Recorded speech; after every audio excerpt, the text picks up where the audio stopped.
This is the progression of the front or anterior pelvic floor exercises. So this is really designed for that man who's got urinary symptoms, and those symptoms will generally be urinary leakage or incontinence.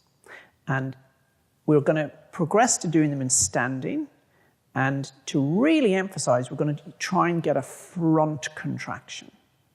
So a nice position to do this in is standing with your back to the wall. So if you can visualize me with my back to the wall, with my knees just very slightly bent, almost that I'm sitting into the wall. So sometimes that's a good starting position. And what I'm going to do is focus on doing a front contraction. It's a bit like we did in lying.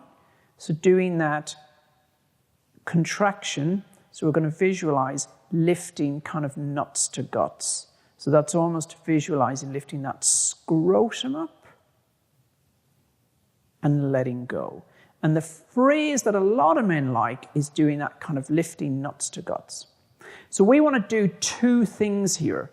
We want to do some fast contractions. So I'm going to do a front lift, let go, lift, let go. So I'm going to do a fast maximum contraction, and I'm going to do 10 of those.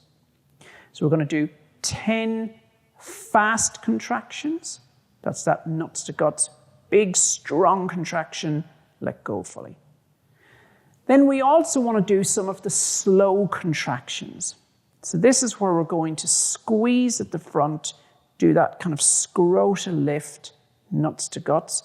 But rather than doing it as hard as we can, we're going to do it at about 50, 60%. So a bit lighter. So I'm going to squeeze, lift nuts to guts, and I'm going to hold for 1, 2, 3, up to 10 seconds, and then I'll let go.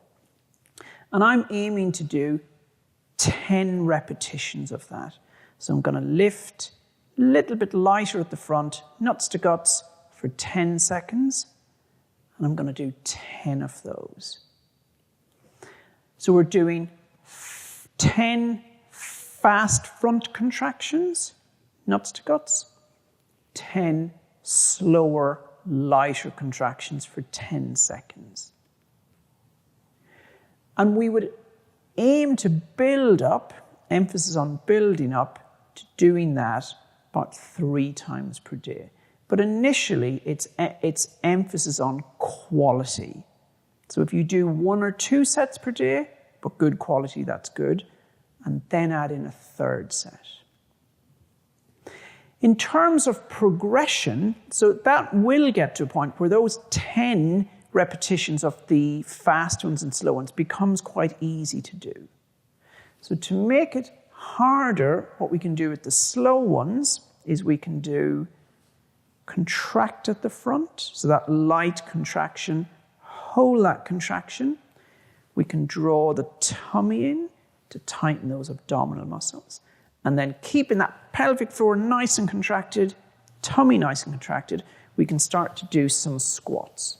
So we can squat down, back up, but we're keeping that front pelvic floor contracted. And that is difficult to do. But that is an exercise that will strengthen it. So we would squeeze at the front, tummy in, keep it contracted, keep it contracted, keep it contracted, keep it contracted. And it might be initially you can do 3 squats, and then you're building up to doing maybe 5 and 10. Another nice one is maybe to do it sit to stand or stand to sit. So you're in sitting, do a nice contraction, come up to standing, keep it contracted, back down to sitting.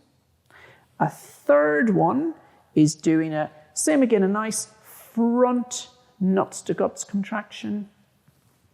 Draw the tummy in and going down into a lunging and back, lunging, but at the same time, you're keeping that pelvic floor at the front contracted. Other ways we can progress it is lots of people like using the resistance bands. So I would do a front contraction. I might have a resistance band looped around something high up and pull down, or have it to the side, or maybe have it under my feet. So I'm contracting, pulling on those resistance bands. Or another nice one is just maybe holding a light weight and then doing some of the squats or lunges. So I think it's important that we initially start in lying, find the muscles, progress into standing, makes it a bit more functional. Wall standing is a good starting point. Once that's easy, we can progress into contracting those muscles, adding in things like squats, lunges, resistance bands, a little bit of weight. It's very important that if you're experiencing any changes in urinary function or changes in bowel function, changes in erectile function, or any pelvic-related pain, that you seek help from your GP. When doing the pelvic floor exercises, these should be comfortable to do and they should not be painful. It's also important that you don't overdo it. A lot of men with pelvic floor exercises may feel that the more they do and the harder they do them, the quicker things will improve. But that tends to make things much worse or cause new problems. So it's important to do small amounts as advised in the video and doing them gently as advised in the video.